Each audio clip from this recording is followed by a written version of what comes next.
So we've been breaking this down for you. Some of you have been listening to us and reading things we've written for a while.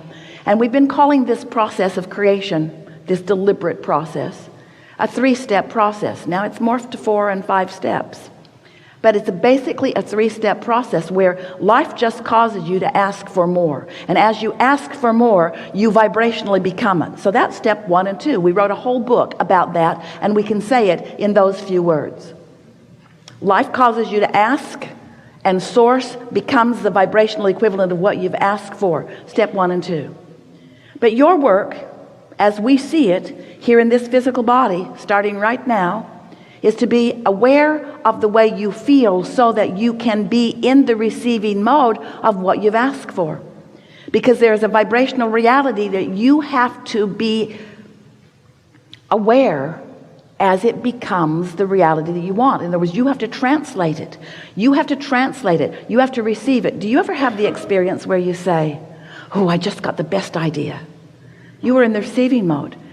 Even when you say, I really want that. When a desire comes into your mind and you feel that exhilaration as you realize that there is something that you have carved out of life that you really want, that's being in the receptive mode. That's realizing.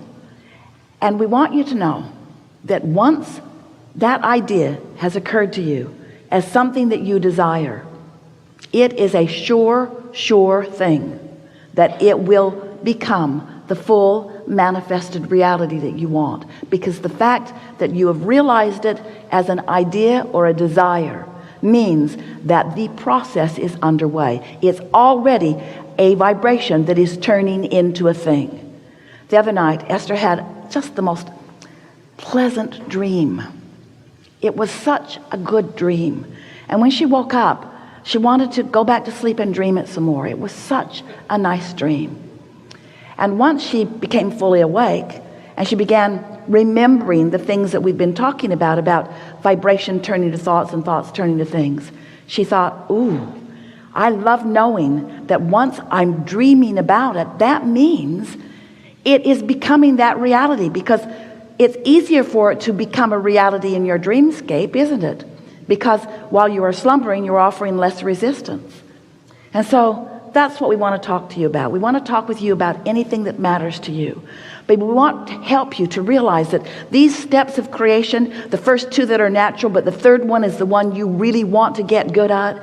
And when you are a master at holding your vibrational frequency where you mean to hold it, regardless of what's going on in the conditions around you, then you are what we are calling a step 4 master of the receptive mode. A master of allowing. We've been calling it the art of allowing. The art of allowing yourself to be in the vibrational frequency where you're going to get the idea. You're going to feel the rendezvous. You're going to be in the right place at the right time. You're going to anticipate what that driver's doing over there. You're going to know when to enter or when to leave the stock market. You're going to know where to buy the lottery ticket and when to buy the lottery ticket. You're going to know where to go have lunch. You're going to know where to be. You're going to feel these impulses, not necessarily because you know what the final total outcome will be, but because your inner being is guiding you on what we are calling your path of least resistance for the most satisfying continuous unfolding of the things that you have already put into the vortex.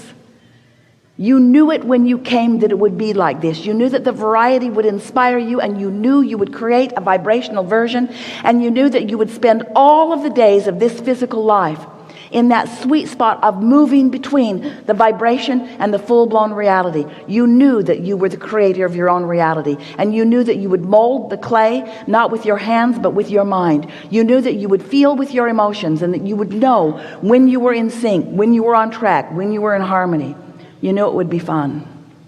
It is supposed to be fun, but it's sort of kind of necessary that you understand what game you're playing in. It's important that you know it's a vibrational universe, and it's important you know that your mind matters. It's important that you know that what you think matters. It's important that you know that what you broadcast matters. It's important that you know that you can broadcast on purpose. It's important that sometimes you broadcast and you feel negative emotion and you know what it means. It means that you are broadcasting in opposition to your true desire. that you are broadcasting in opposition with who you really are and what you really want, and that for right now you're not moving forward to what you have created. You are standing still. You are holding yourself in resistance to the flow that is natural, that would be coming if you were not doing that thing you're doing that is keeping it from happening. We think you understood all of that. We are eager to talk with you about anything that matters to you. We're going to help you to be in the receptive mode for the things that you want. We're going to point out to you what things you might be doing that are causing some resistance and what you might do to cut that out. We're going to show you how to be the deliberate creator of your own reality. You're going to discover mastery of the art of allowing. You're going to discover what it's like to be in step 3 and maintain it so well that you can return there often, and that even though you might deviate from that from time to time, that mostly you're standing in a state of step 4, which is receptive mode, receptive mode, receptive mode, receptive mode, which means your thoughts are turning to things, your thoughts are turning to things, your thoughts are turning to things. You're realizing them, you're realizing them, you're realizing them. Your thoughts do turn to things, you know. The other day, Esther was at Taco Bell.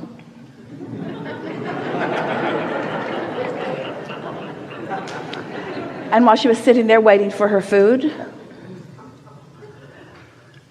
a car drove past her with a police car with its blazing lights right behind. And Esther could see that it was a woman, and she could see that there was a child in the car. And it got her attention. She was observing what is. And it took a little while for her food to come, so she was able to watch them pull over. And she saw the police officer talking to the woman, and she saw the woman visibly upset. And she saw the police officer being strong with her, and she saw the woman getting more upset. And then the woman got out of the car, and she looked as if she were intoxicated. And then something that the police officer said made her cry. And then her child got out of the car and is holding onto his mother's legs, crying too. And Esther is observing this and crying too, wondering what's going to happen to them. What's going to happen to them? And what might I do to help? And then Esther thought, staying out of it is probably the best thing I can do, because she didn't know them, but she wanted to help. She wanted to soothe it. She wanted to make it better. She observed it. She felt it. She felt the discord of it. She departed from her own inner being as she did so. She had her nose in somebody else's business. She had no control there. And the following day, she got pulled over for speeding. Going through a neighborhood, going 39 miles an hour in a 35 zone, on her way to the dry cleaners, and those bright shiny lights were in her rear view mirror. And as Esther pulled over, she's laughing. He just gave her a warning, it turned out. He didn't make her cry, and no children hugged Esther's legs. But Esther had to compose herself because she didn't want to appear frivolous to the very nice policeman. She didn't want to explain to him, you know, I create my own reality. And yesterday, I turned these thoughts to things. I turned that thought to a real thing in my experience. She didn't think it would be a good thing to explain to him. She didn't think that he would understand, but she understood so clearly. She sat there and focused and felt it and offered a vibration about it. Now, that's the slowest that Esther has ever driven through that part of town. She never knew what the speed limit was. She's been ripping through there on her way to that dry cleaner so many times. Esther never knew that the speed limit was 35 miles an hour through there. But once she activated those pretty bright lights, then it's logical that the manifestation would come to full fruition, because thoughts turn to things, thoughts turn to things, thoughts turn to things, thoughts turn to things. What you think about matters a lot. What do you want to talk about? Some things. Oh, it's going to be a really good day. You are a lot of trouble.